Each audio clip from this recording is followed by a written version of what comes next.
Hello friend, আমি নিয়ে নিয়েছি বাচ্চাদের একটা সলিড খাবার দুপুরের লাঞ্চে।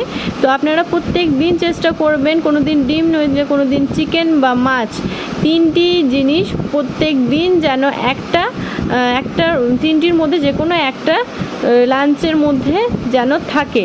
তো আমি ভাতটা তৈরি করে নিয়েছিলাম, আলুর ডাল আর ভাত দিয়ে দুটি সিটি দিয়ে নিয়েছিলাম। সিটি দেওয়ার পর তারপর আমি একটা ডিম সেদ্ধ করে নিয়েছিলাম, আর ছিল একটু শাক।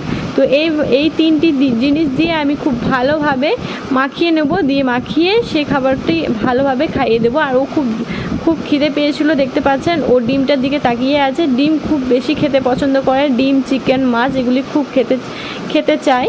তো আপনারা যদি চান আপনাদের বাচ্চার কীভাবে ওজন বৃদ্ধি বাড়াবেন বুঝতে পারছেন না, আমার চ্যানেলে গিয়ে দেখতে পারেন, বাচ্চাদের বিভিন্ন ধরনের ভিডিও দেওয়া আছে। আর আমার চ্যানেলে বিভিন্ন ধরনের মেডিসিনের ভিডিও দেওয়া আছে। যদি ভালো লেগে থাকে প্লিজ একটি লাইক